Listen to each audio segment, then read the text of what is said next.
Shalom, selamat sore Bapak Ibu Saudara-saudari yang terkasih dimanapun Anda berada, juga jemaat yang dikasihi oleh Tuhan Yesus. Kita bertemu kembali pada sore yang indah ini.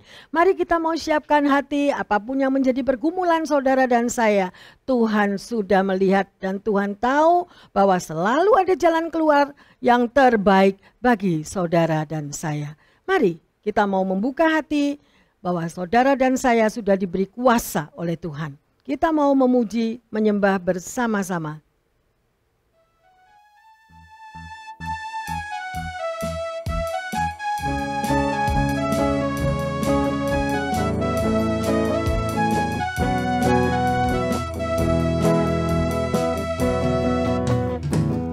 Diberi kuasa, Raja mulia, menaklukkan musuh di bawah kakiku. Amin. Ku pakai kuasa, Raja mulia. Bila Allah ada bersamaku, siapa jadi lawanku? Amin. Sungguh besar Kau Tuhanku, Engkau perisai hidupku.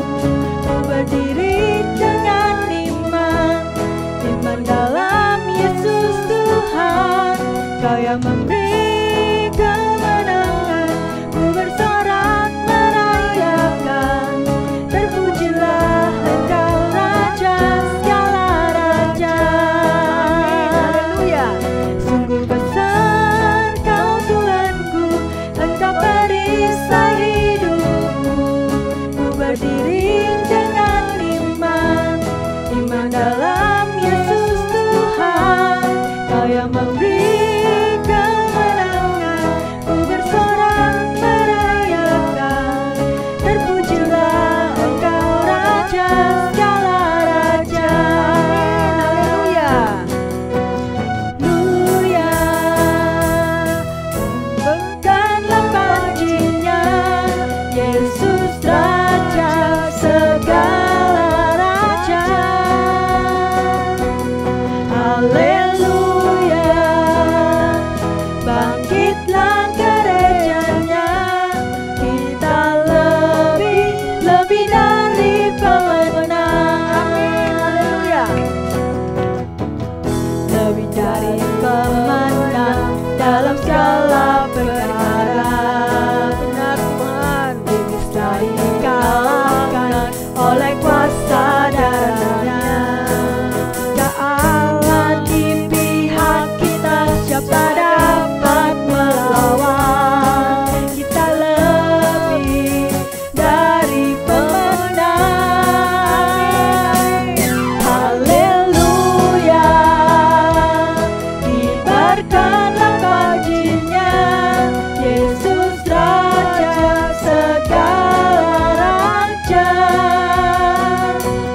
Haleluya. Bangkitlah gerejanya, kita lebih dari pemenang. Haleluya. Haleluya. Kibarkanlah pujinya, Yesus Raja segala raja. Haleluya. Bangkitlah gerejanya, kita lebih dari pemenang. Amin. Haleluya. Kita lebih dari pemenang. Yes Lord. Kita lebih dari pemenang. Bapa dalam surga, kami mengucap syukur.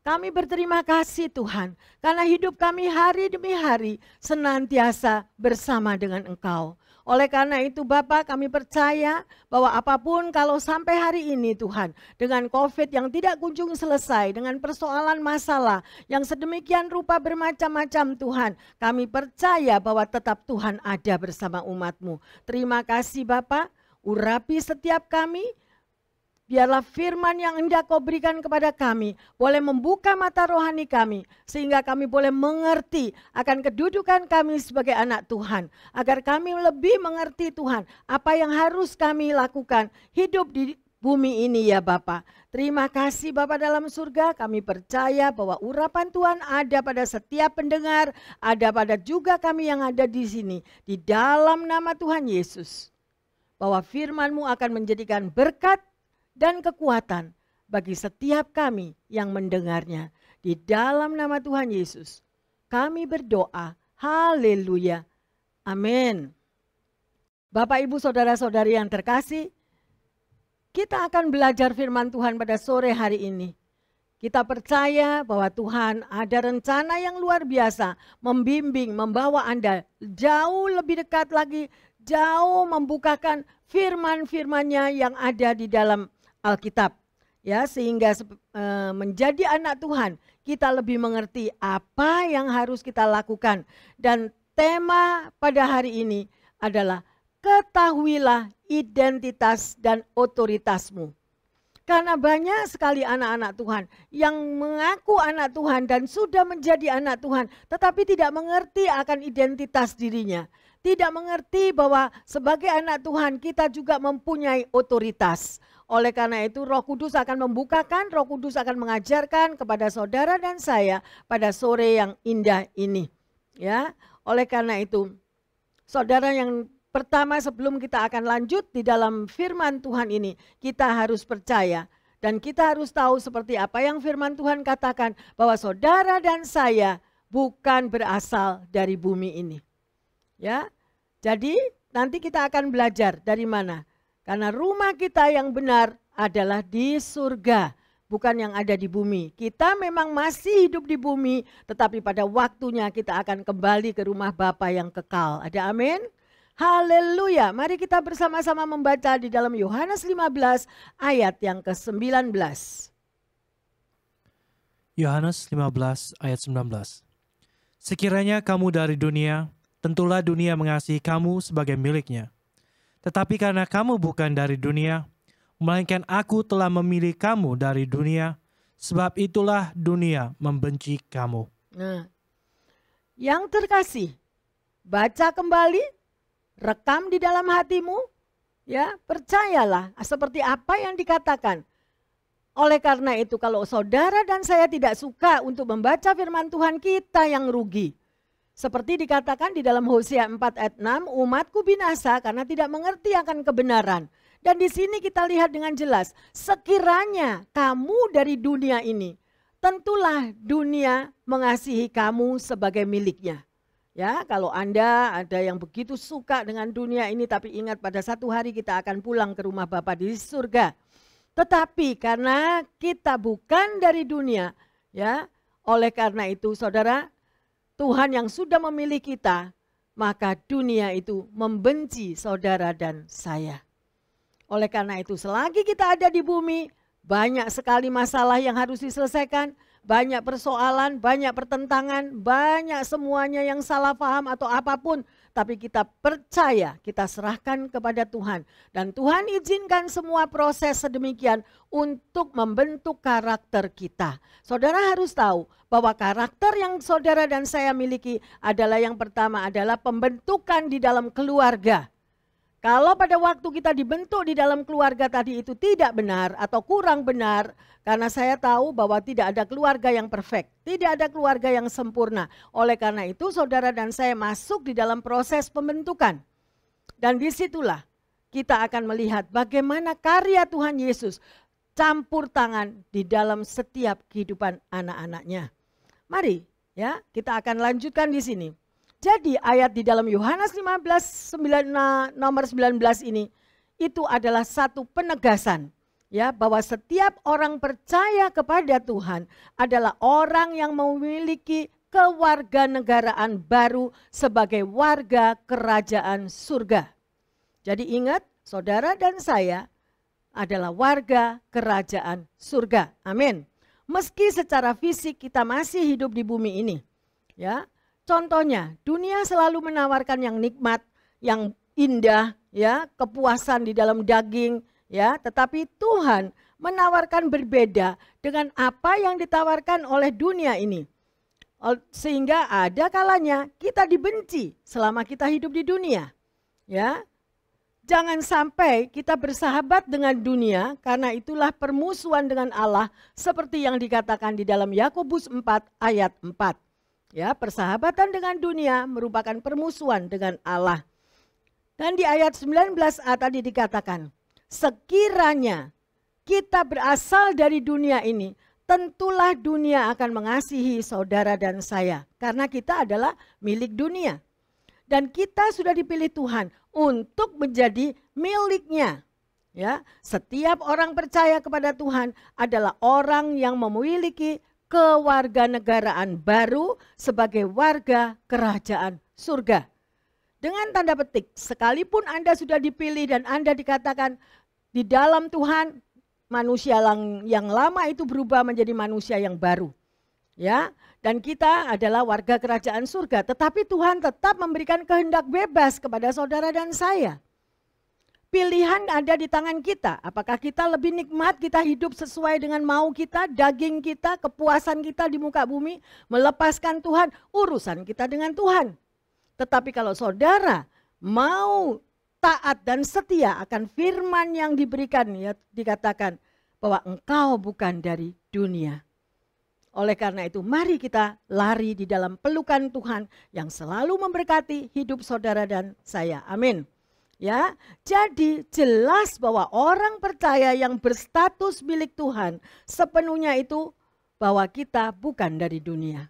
Amin. Kita lanjut di dalam Filipi 3 ayat yang ke-20. Filipi 3 ayat ke-20. Karena kewargaan negara kita adalah di dalam sorga. Dan dari situ juga kita menantikan Tuhan Yesus Kristus sebagai juru selamat. Amin. Ya, dikatakan ya. Kita menantikan Tuhan Yesus sebagai juru selamat. Luar biasa. Orang Kristen, sekali lagi saya katakan, tidak lagi warga dunia. Kita sudah ditebus, ya, dan kita menjadi orang asing dan pendatang di bumi ini. Ini loh, tahu identitas kita. Kita ada di bumi ini adalah sebagai orang asing. Ya, ada saya mau menjelaskan lebih dalam supaya Anda dan saya lebih mengerti lagi. Kita semua sebagai orang Indonesia, kebetulan di sini saudara tahu apa itu arti KTP. Ya, kalau Anda di Indonesia, Anda semua punya kartu KTP, kartu tanda penduduk, ya, dan itu ada fungsinya. Tetapi kalau kita hidup di Amerika, kita disebut dengan ID, ya. Jadi dengan melihat ID atau KTP tadi, orang bisa langsung atau pejabat yang melihat, yang mengurus di kantor apapun, atau polisi yang melihat, yang mengecek pada waktu Anda stop di jalan, diminta ID, diminta KTP, akan jelas tahu siapa nama saudara, alamatnya di mana semuanya. Asalnya dari mana, agamanya, kapan lahirnya, semua sudah tertulis di dalam KTP tersebut. Ya, informasi tentang orang tersebut. Berbicara tentang identitas, Alkitab pernah mencatat. Kalau Anda baca Alkitab, ya, kalau Anda suka baca Alkitab pasti Anda tahu. Ketika Daniel dan kawan-kawannya tiba di Babel sebagai budak, nama identitas mereka diganti dengan nama dewa-dewa orang Babel. Ya, Daniel menjadi Beltasar, yang artinya pemelihara kekayaan dewa Bel, dewa yang utama di Babel, ya. Hanaya diganti dengan Sandra, yang artinya dewa matahari. Misael diganti dengan Mesak, yang artinya dewa bumi di Babel. Asaya diganti menjadi Abednego, yang juga merupakan dewa di Babel. Orang Babel berharap dengan mengganti nama mereka, maka cara hidup mereka pun akan berubah. Ya. Kisah Daniel dan kawan-kawannya sebenarnya hampir sama dengan situasi kita pada saat ini. Ya, dunia berusaha untuk mengaburkan identitas diri kita dengan pemahaman gambar diri yang salah. Seperti tadi yang kita baca di dalam Yohanes 15 ayat 19. Kita bukan berasal dari dunia, kita berasal dari Dia. Ya, dari Tuhan. Cara hidup kita harus juga mencerminkan anak-anak Tuhan. Sayangnya, banyak orang Kristen yang tidak menyadari akan hal ini. Mereka memilih hidup sembarangan, terpenjara dengan mental duniawi.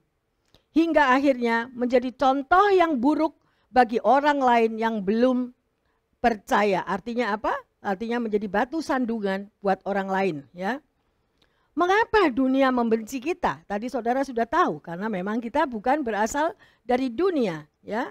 Kita akan lanjut mempelajari kalau ada kerajaan surga, itu adalah kerajaan terang, maka ada kerajaan yang lain yaitu kerajaan kegelapan.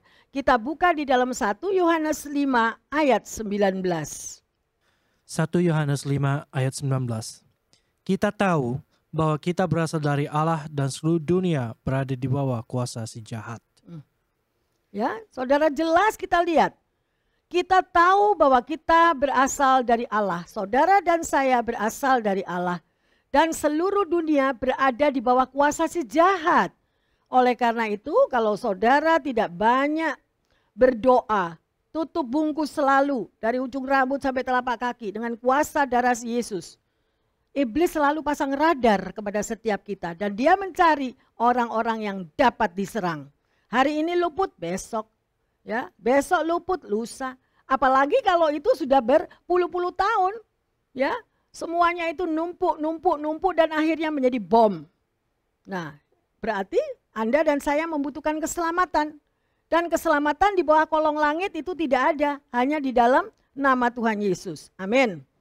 Ya, jadi oleh karena itu saudara, kita harus memahami isi firman Tuhan itu sungguh-sungguh. Ya, bahwa iblis itu saudara harus tahu dia adalah penguasa di dunia ini. Dia adalah si jahat, ya, dan kuasanya mengatur zaman yang jahat. Saat ini kan semuanya serba jahat. Ya, di mana-mana tidak perlu dijelaskan. Saudara pernah pasti mengalaminya. Ya, karena iblis itu ada di dunia ini. Dia membangun kerajaannya di dunia ini. Saudara tahu bahwa iblis pun punya susunan di dalam pemerintahannya. Seringkali anak Tuhan itu nganggep enteng, gitu loh. Tuyul. Saudara kalau pernah ketemu tuyul, enggak pernah, saya enggak tahu juga ya. Sedemikian rupa. Tapi itu adalah ada level-levelnya, nanti kita akan belajar. Ya. Jadi iblis itu membangun kerajaannya di dunia ini. Dia mempunyai susunan di dalam pemerintahannya. Seperti orang Hindu, saudara tahu bahwa mereka mempunyai kasta-kasta. Dari kasta yang terendah sampai kasta yang tertinggi. Ya, sedemikian rupa juga di dalam kerajaan kegelapan. Mari kita baca di dalam Efesus 6 ayat yang ke-12. Efesus 6 ayat ke-12. Karena perjuangan kita bukanlah melawan darah dan daging, tetapi melawan pemerintah-pemerintah, melawan penguasa-penguasa, melawan penghulu-penghulu dunia yang gelap ini, melawan roh-roh jahat di udara. Jadi kita jelas tahu, ya. Lihat tadi melawan siapa aja, ya. Nanti akan saya jelaskan lagi. Ya, jadi ada tingkatan-tingkatan di dalam otoritas dalam kerajaan kegelapan. Jadi ada 5 tingkatan. Kita sebut aja dari yang paling rendah terlebih dahulu. Ya, yang paling rendah itu bisa disebut jin. Atau ada orang yang bilang lagi, oh yang paling rendah, yang paling kecil itu toyol gitu ya. Nah, saya enggak pernah tahu itu apapun ya. Tetapi apapun itu yang disebut jin. Dan jin ini mengepalai satu regu. Misalnya dia mengepalai daripada penunggu rumah. Ya, dia yang jaga rumah daripada orang itu. Kalau di Bali seringkali atau di mana menurut kepercayaan mereka dia ada penunggu di pohon-pohon itu. Ya, jadi setiap itu ada jinnya sendiri. Itu yang paling rendah susunannya. Kemudian di atas tingkatannya adalah roh-roh jahat di udara. Ya, dan di sini bukan lagi ini grup yang kecil, tetapi ini satu peleton. Satu peleton berarti lebih banyak lagi, ya, setannya, roh jahatnya. Ada tingkatan lagi, kita naik lagi. yaitu penghulu-penghulu dunia. Apa artinya? Setan yang menguasai. Jadi pangkatnya, tingkatnya seperti gubernur. Ya, sebetulnya saya nggak suka untuk berbicara tentang kuasa gelap atau setan-setan ini. Saya lebih senang membahas untuk sesuatu yang terang, sesuatu yang bercahaya, yang kuasa Tuhan yang bekerja. Saya lebih suka itu. Tetapi kita sebagai anak Tuhan karena tidak mengerti, tidak tahu ada rambu-rambu bahwa saudara dan saya itu bukan dari dunia dan dunia ini sudah dikuasai oleh si jahat. Oleh karena itu kita harus tahu siapa lawannya Anda dan saya. Amin. Ya, jadi setelah tadi itu pada penghulu-penghulu dunia itu ada tingkatannya lagi, yaitu apa? Penguasa-penguasa di udara. Habis penghulu-penghulu, penguasa-penguasa di udara, dan itu tingkatannya adalah jenderal setan. Ya, kalau penghulu dunia masih gubernur, saudara. Kemudian yang paling tinggi pemerintahan daripada kerajaan kegelapan itu bernama Lucifer. Ya, sekarang saudara. Di dalam tingkatan-tingkatan ini mereka mempunyai pekerjaannya masing-masing. Ya, mempunyai tugas masing-masing.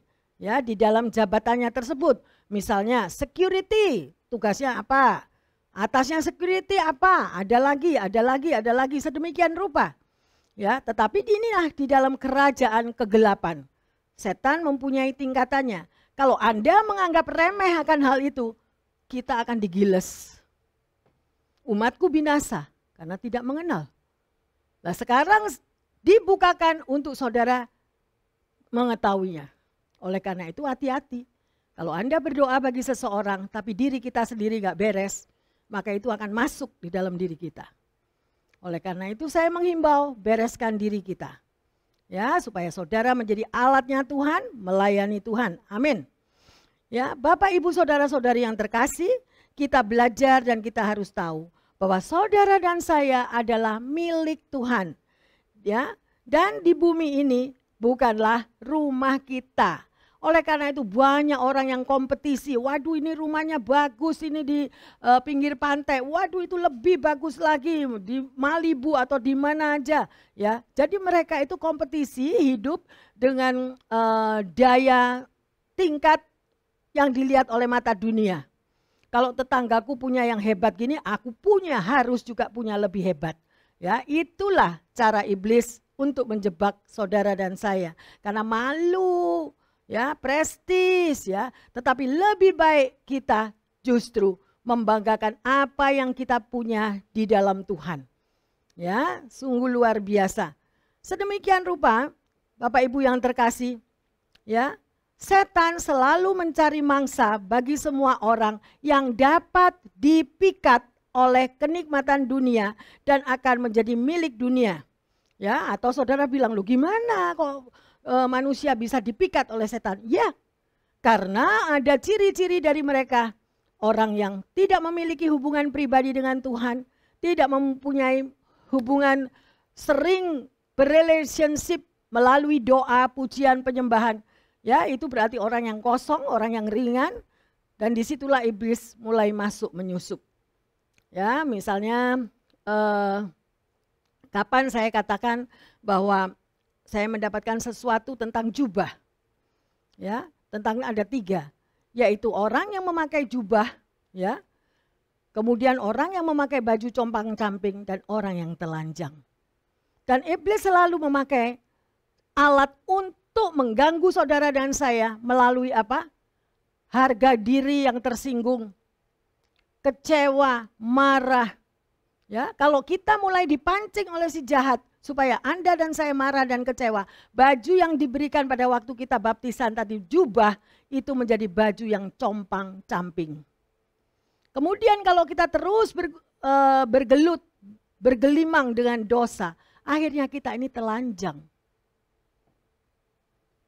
Mungkin Anda katakan, gimana pastor kok bisa ngomong yang seperti itu? Belajarlah firman Tuhan agar Roh Kudus membukakan mata rohani kita. Saudara tahu ya bahwa anak yang hilang, anak yang meninggalkan orang tuanya karena dia meminta harta warisan dari orang tuanya. Akhirnya semua diberikan dan dia pergi keluar. Dan apa yang dia lakukan? Dan apa yang terjadi?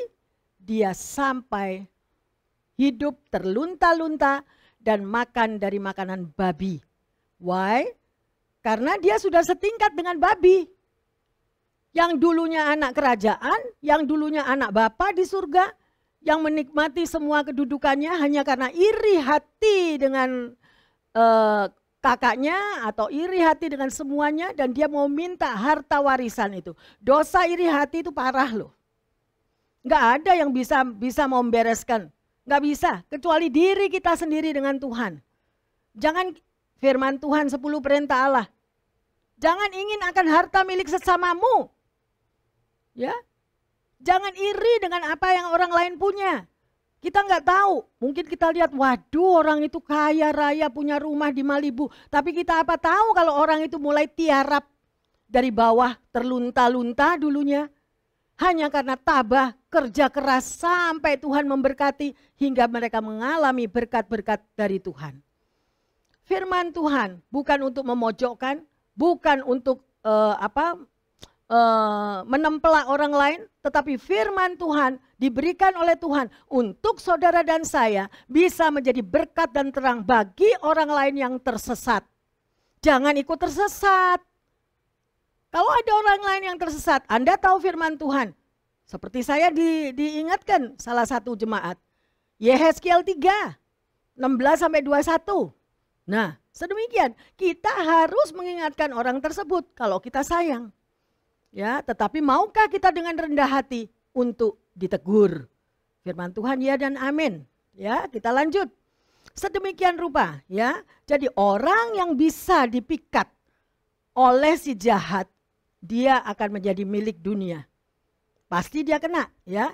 Dan oleh karena itu, sekalipun saudara dan saya sudah dibaptis, tetapi kalau hati kita setengah hati atau suam-suam kuku, maka kita juga akan dimuntahkan. Makanya jangan jadi orang Kristen yang setengah hati atau suam-suam kuku. Ya, ayo kita baca Wahyu 3:16. Wahyu 3 ayat 16. Jadi karena engkau suam-suam kuku dan tidak dingin atau panas, aku akan memuntahkan engkau dari mulutku. Ya, yang ngomong itu siapa? Firman Tuhan. Ya, amin, haleluya. Jangan menjadi orang Kristen yang suam-suam kuku, mengecewakan. Ya, dan itu akan menjadi dampak menyakiti orang-orang yang di sekitarnya. Sedemikian rupa, orang yang suam-suam kuku itu senantiasa saudara akan bayar harga karena dia tidak sepenuhnya. Apa yang dikatakan di sini akan dimuntahkannya. Ya, kita lanjut. Seberapa banyak bagi kita yang mengizinkan hal-hal duniawi mengalihkan pandangan mata kita dari Tuhan. Ya, kita terlarut dalam kesibukan, bahkan sibuk dengan hal-hal yang memikat, yang duniawi. Ya, mengalihkan mata kita daripada Tuhan. Kita terlarut di dalam sesuatu untuk mengejar yang tidak kekal.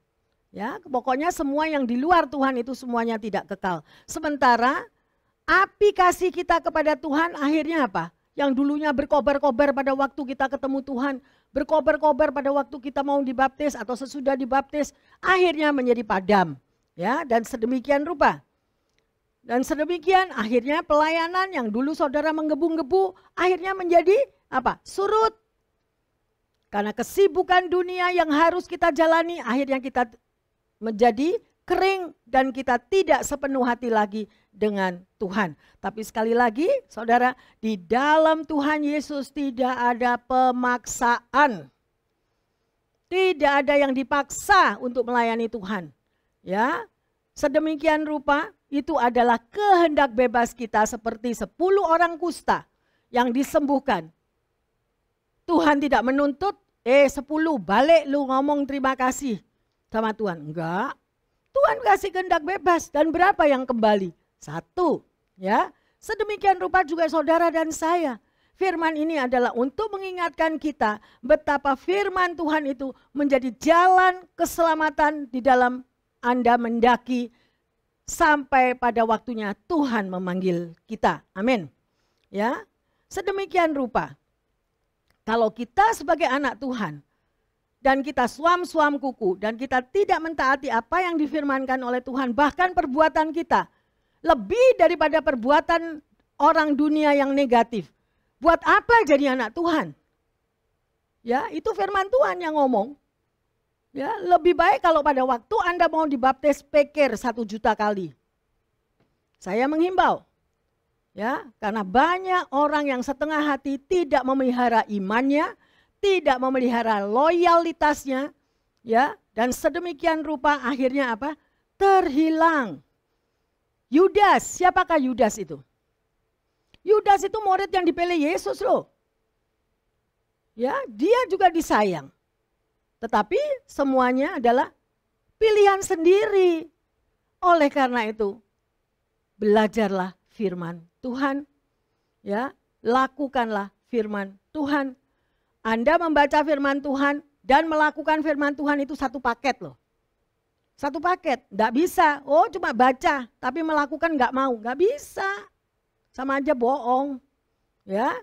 Sedemikian rupa juga, oh saya sebagai pelaku firman, tetapi nggak pernah baca firman Tuhan. Lah itu melakukan itu yang sebelah mana, apa yang dilakukan? Pekerjaan dunia atau apa yang dikatakan melalui firman Tuhan. Sungguh indah apa yang Tuhan berikan ayat pada sore hari ini. Ya, luar biasa. Jadi kita harus waspada sebagai anak Tuhan. Iblis punya otoritas dan kuasa atas dunia ini. Dan posisi anak-anak Tuhan bukan milik dunia. Berarti saudara bisa apa? Tuhan sudah memberikan kuasa kepada Anda dan saya, kita bisa fight. Ya, kita bisa lawan. Firman Tuhan bilang apa? Lawanlah iblis, maka dia akan lari daripadamu. Amin. Nah, sekarang saya tidak suka mengajarkan ini kepada Anda, tetapi ini untuk membuka mata rohani kita supaya kita tidak tersesat. Kita harus tahu siapa Lucifer. Ya. Pemimpin tertinggi dari dunia kegelapan. Ya, jadi orang-orang yang belajar ilmu hitam dulunya atau orang-orang yang tidak tahu dari orang tuanya atau apa. Nah, ini ayo kita mau buka sekarang. Yesaya 14 ayat 12 sampai 17. Yesaya 14 ayat 12 sampai 17. Wah, engkau sudah jatuh dari langit, hai bintang timur, putra fajar. Engkau sudah dipecahkan dan jatuh ke bumi. Hai yang mengalahkan bangsa-bangsa. Lanjut. Engkau yang tadinya berkata dalam hatimu, aku hendak naik ke langit, aku hendak mendirikan tahtaku mengatasi bintang-bintang Allah, dan aku hendak duduk di atas bukit pertemuan jauh di sebelah utara.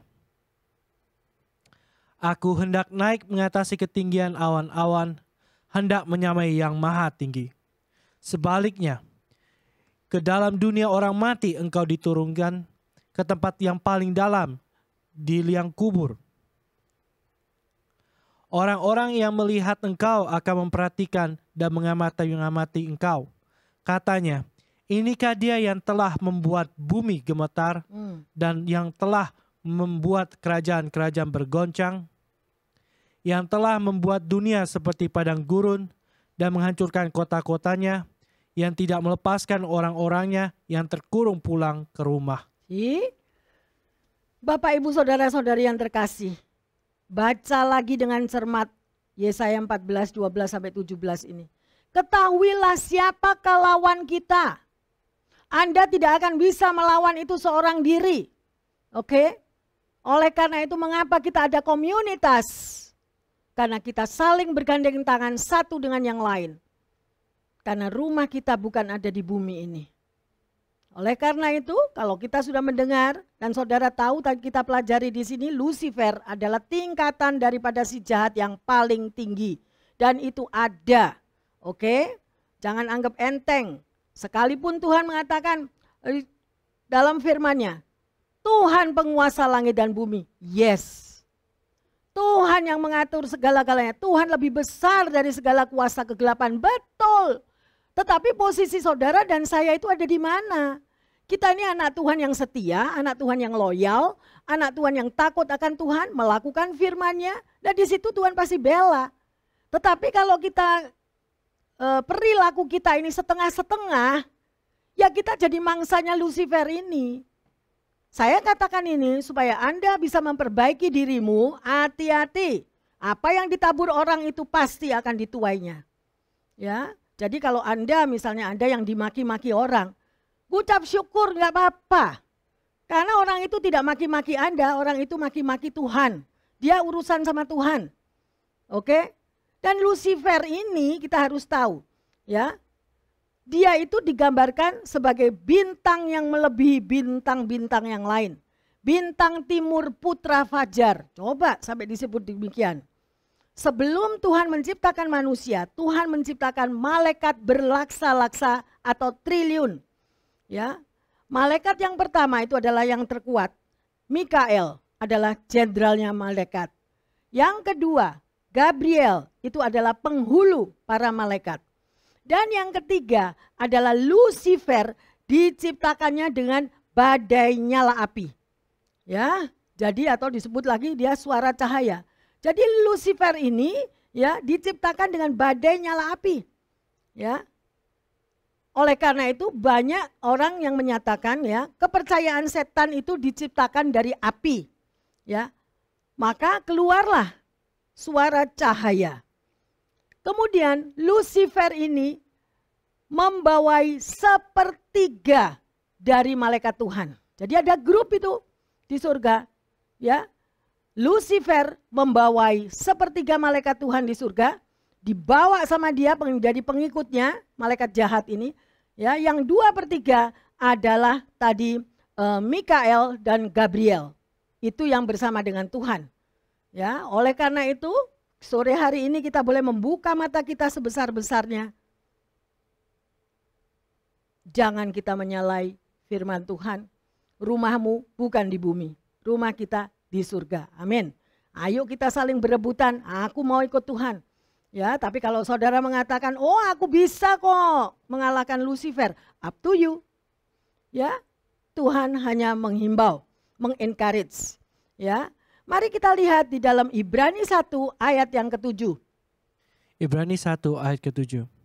Dan tentang malaikat-malaikat ia berkata, ia membuat malaikat-malaikatnya menjadi badai dan pelayan-pelayannya menjadi nyala api. Ya, saudara tahu siapa Lucifer sekarang? Lucifer itu diciptakan dengan badai nyala api, seperti tadi saya katakan. Ya, dan kepercayaan dari setan itu sedemikian rupa, selalu api. Ya, karena dekat dengan Tuhan, Lucifer itu, ya dulunya dia dekat dengan Tuhan, makanya dia tahu segala rahasia-rahasia Tuhan.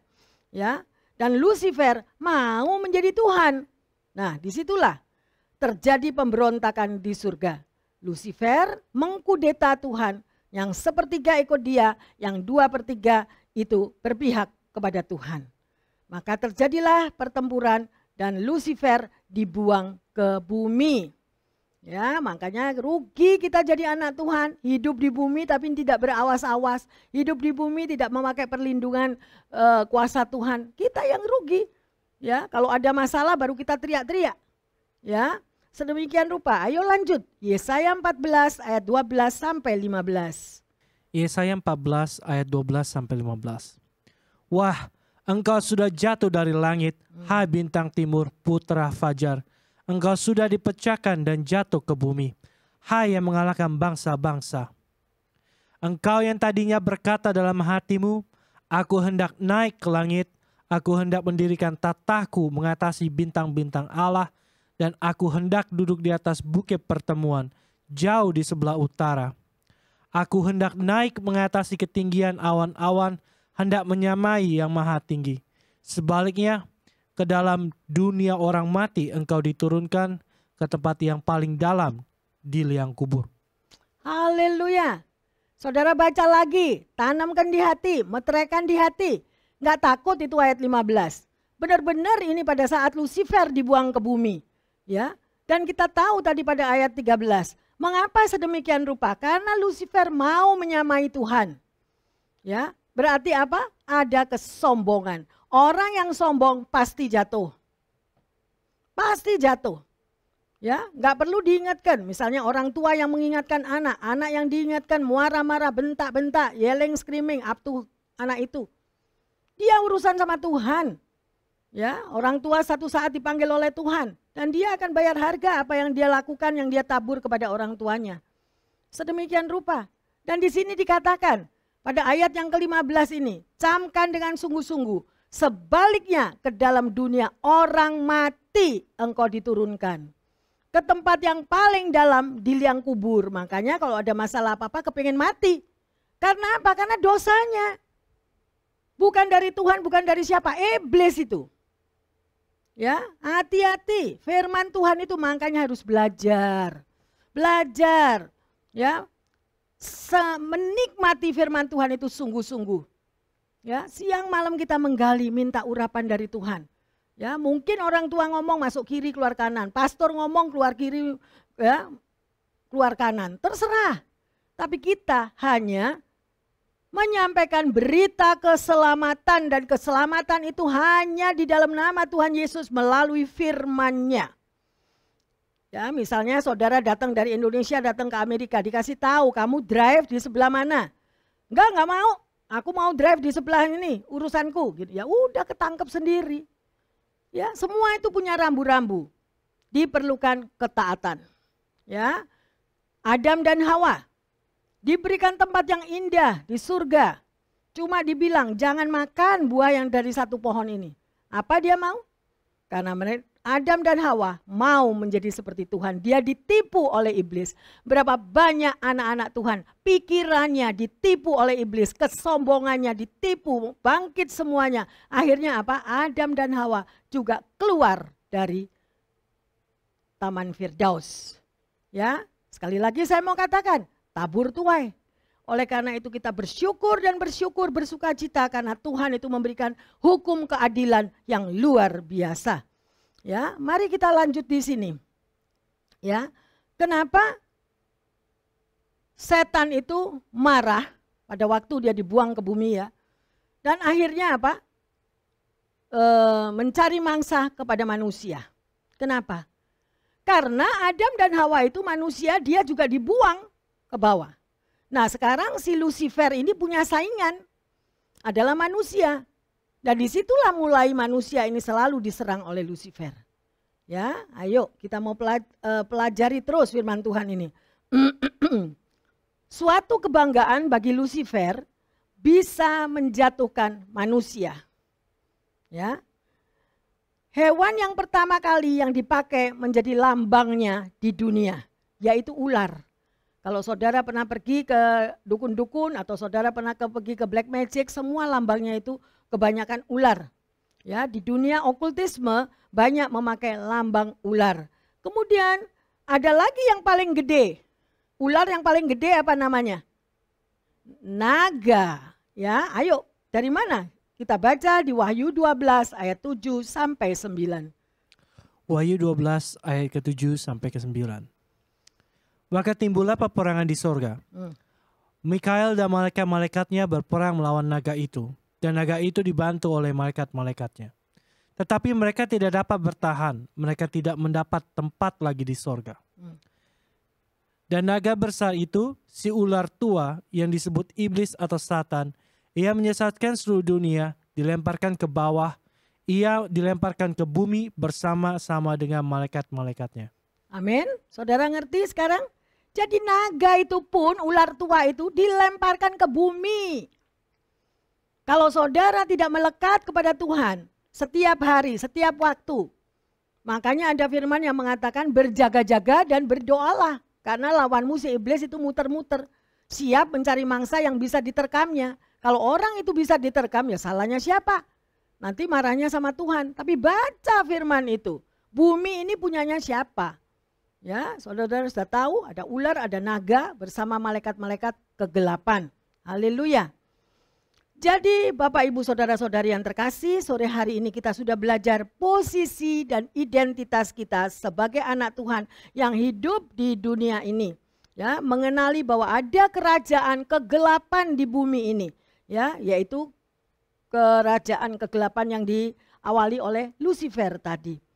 kita harus tahu bahwa sebagai pengikut Kristus, Tuhan memberikan malaikat terang. Jadi saudara juga mempunyai malaikat, yaitu malaikat terang. Ya, sedemikian rupa untuk melindungi anak-anak Tuhan yang setia. Jadi anak-anak Tuhan mempunyai otoritas yang tertinggi juga, ya, untuk mengikat dan melepaskan apa yang ada di dunia ini. Kalau Anda tidak mau praktek, tidak mau pakai, tidak mau buka mulutnya untuk melepaskan, saudara tahu-tahu tiba-tiba ada bad mood, tahu-tahu sedih, tahu-tahu melalui apa yang kita rasakan. Langsung kita lawan di dalam nama Yesus. Segala kuasa kegelapan, roh jahat, roh iblis keluar dari diriku, keluar dari rumah ini. Tapi kalau enggak, tambah dinikmati, self pity semakin dalam, self pity semakin tinggi. Ya, bayar harga. Ya, orang yang mengasihani diri sendiri, urusannya juga sama dirinya sendiri. Tuhan gak suka orang self pity. Kita dilatih sebagai apa? Laskar Kristus. Untuk maju berperang, lawanlah iblis. Lah kok suruh lawan iblis lelet-lelet, on. Ya iblisnya yang menang. Gak bisa hal itu, ya. Dan anak Tuhan juga dikasih kuasa. Apa yang engkau lepaskan di bumi akan terlepas di surga. Ya, apa yang terikat di bumi terikat di surga. Kuasa Tuhan sudah diberikan kepada anak-anak Tuhan. Dan saudara tahu kapan kita sudah membahasnya? Siapa yang bisa menikmati berkat-berkat firman Tuhan? Hanya sebagai orang yang mempunyai good relationship, intimacy dengan Tuhan. Kalau kita separuh-separuh, jangan harap Tuhan mau menjawabnya. Haleluya. Ya. Luar biasa.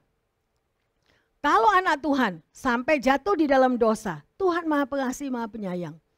Bereskan, bertindak, mencari perdamaian. Ya, bukan cuma hanya menangisi diri sendiri, menyesali apa yang terjadi, tetapi tidak ada tindakan, tidak akan menyelesaikan masalah. Ya, karena apa? Karena untuk mencari jalan keluar di dalam perdamaian masih terikat oleh kesombongan. Tidak mau konfront. Ya, sedemikian rupa. Dan itu adalah si jahat Lucifer tadi. Ya, yang mengikat. Oleh karena itu, mari jangan sampai kita menjadi selevel dengan yang dirancangkan oleh kerajaan kegelapan. Ayo kita buka di dalam Matius 13 ayat 24 sampai 26. Matius 13 ayat 24 sampai 26. Yesus membentangkan suatu perumpamaan lain lagi kepada mereka. Katanya, hal kerajaan sorga itu seumpama orang yang menaburkan benih yang baik di ladangnya.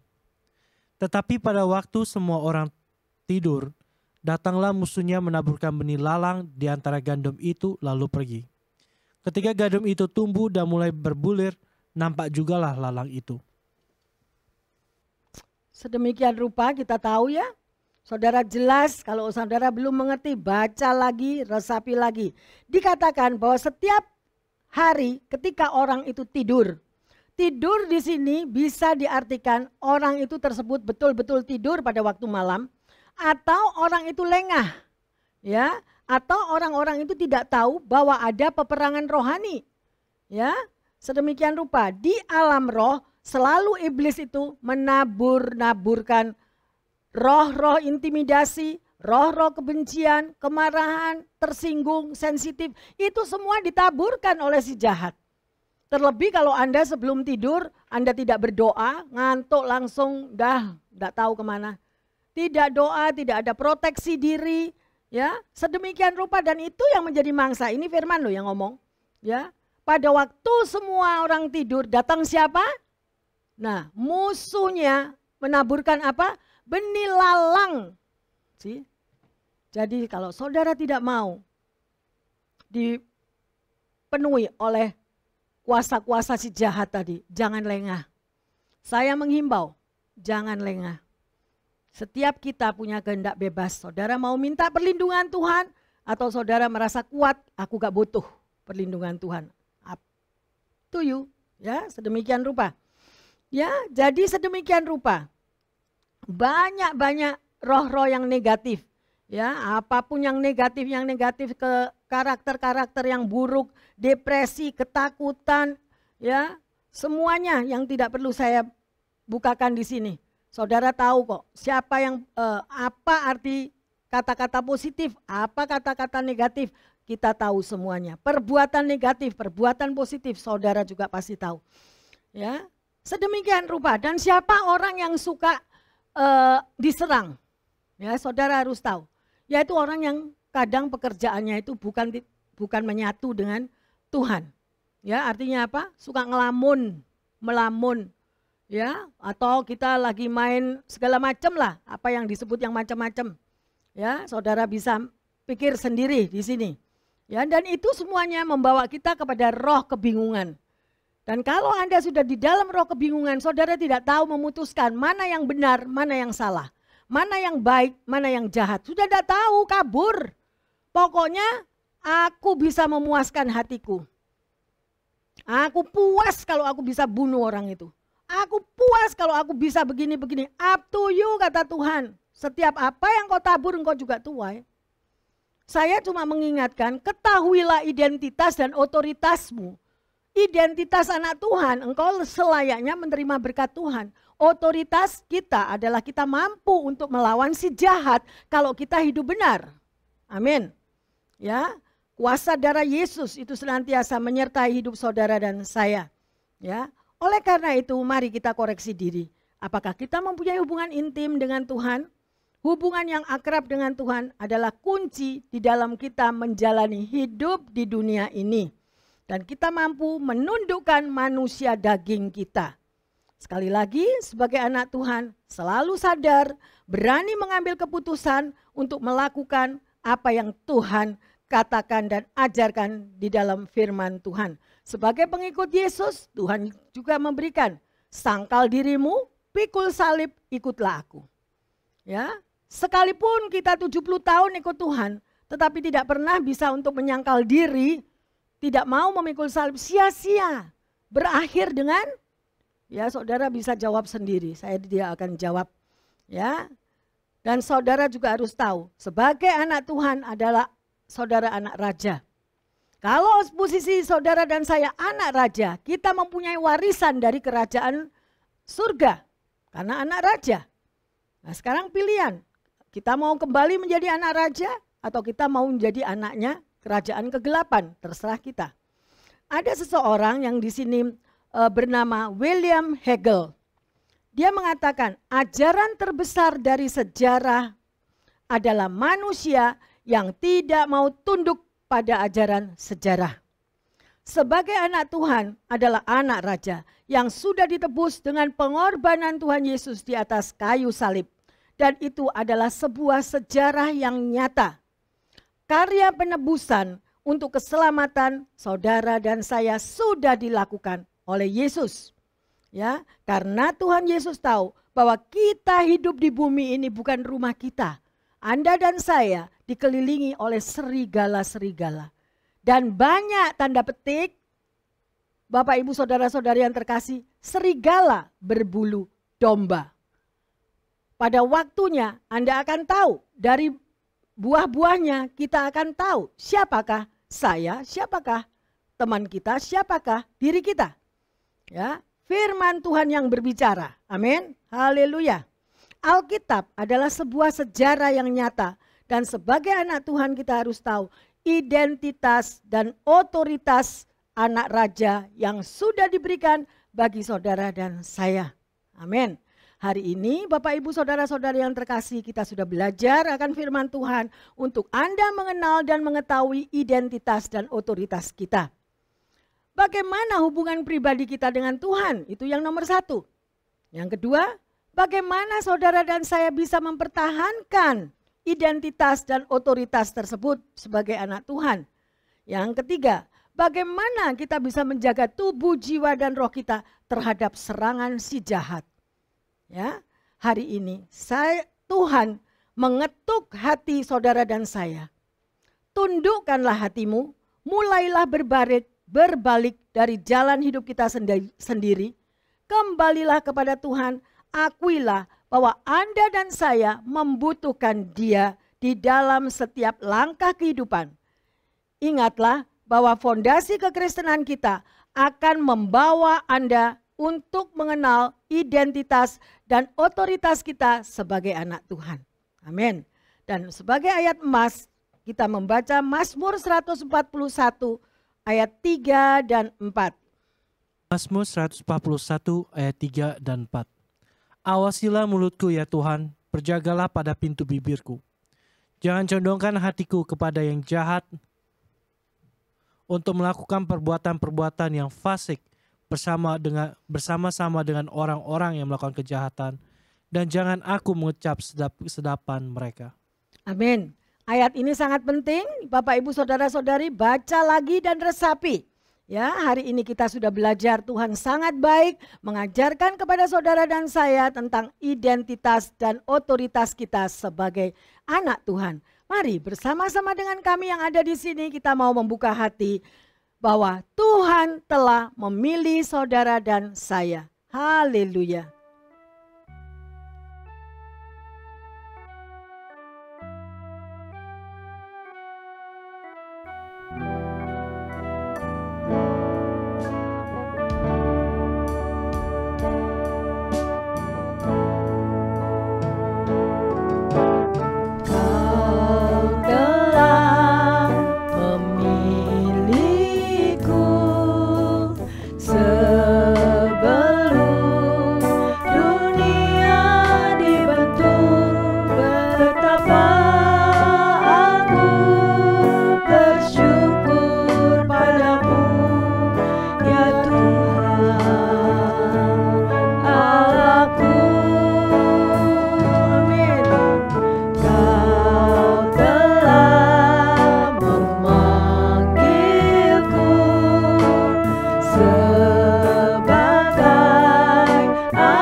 Jadikan aku bait suci-Mu yang kudus dan yang tiada bercela.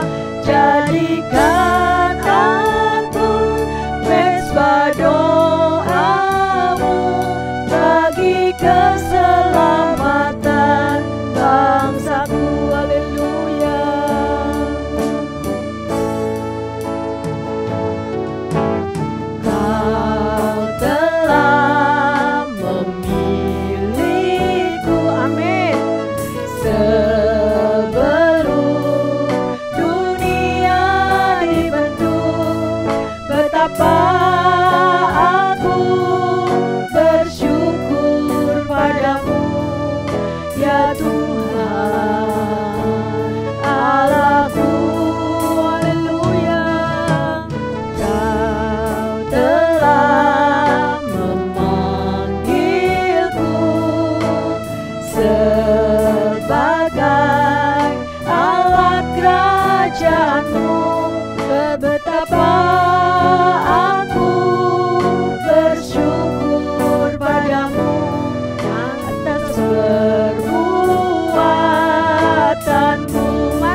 terima kasih ya Tuhan.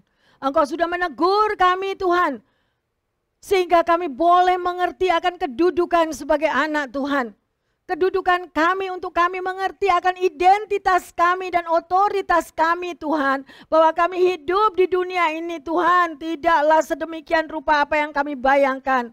Oleh karena itu Bapa, berikanlah kami roh hikmat daripadamu. Supaya kami boleh berjaga-jaga akan sekitar kami ya Tuhan. Yang sesuai firman-Mu kau katakan kepada umat-Mu. Oleh karena itu Bapa, sekali lagi ampuni salah dosa kami. Ampuni emosi kami. Ampuni kalau kami tidak mengerti akan kedudukan kami ya Tuhan. Maka Tuhan saat ini pikiran kami boleh dibukakan. Hati kami juga boleh dibukakan. Bahwa kebenaran firman-Mu itu yang akan menyelamatkan kami. Terima kasih Bapa di dalam surga. Engkau sudah singkapkan semuanya. Yang terselubung dan yang tersembunyi. Agar kami hidup berhati-hati selama kami masih ada di bumi ini. Bapa dalam surga, hamba berdoa bagi setiap pendengar firman Tuhan. Dimanapun mereka berada, di pelosok-pelosok, bahkan ada Tuhan yang di dalam kamarnya sendiri, di dalam rumahnya Tuhan. Mereka berseru, mereka menjerit, mereka tidak mengerti Tuhan. Engkau melihat setiap kehancuran hati. Engkau melihat siapa yang sakit. Engkau melihat apapun pergumulan ekonomi mereka. Bapa, Engkau adalah Tuhan yang maha pengasih, maha penyayang. Ampuni Tuhan kesalahan mereka. Dan mereka boleh layak datang di hadapan-Mu, merendahkan diri Tuhan. Mohon ampun akan semua kesalahan yang mereka tidak mengerti Tuhan. Karena mereka tidak tahu akan firman-Mu. Tapi biarlah jam detik ini mereka datang kembali di dalam pelukan-Mu. Dan mulai membaca firman-Mu. Dan boleh mengerti bahwa hidup di bumi ini hanya terbatas. Dan hanya perlindungan-Mu saja Tuhan yang membuat umat-Mu selamat. Terima kasih Bapa. Terima kasih. Engkau sudah bukakan hal-hal yang tersembunyi. Bahwa kami anak-anak Tuhan memiliki otoritas yang daripada-Mu. Dan identitas kami sebagai anak Tuhan. Terima kasih Bapa. Di dalam nama Tuhan Yesus kami berdoa dan mengucap syukur. Haleluya. Setiap pendengar firman Tuhan yang terkasih, sore hari ini adalah sesuatu yang luar biasa yang Tuhan bukakan bagi saudara dan saya. Selamat menikmati dan mengenal siapa identitas dan otoritas yang Tuhan sudah berikan di dalam hidup saudara dan saya. Tuhan Yesus memberkati. Amin.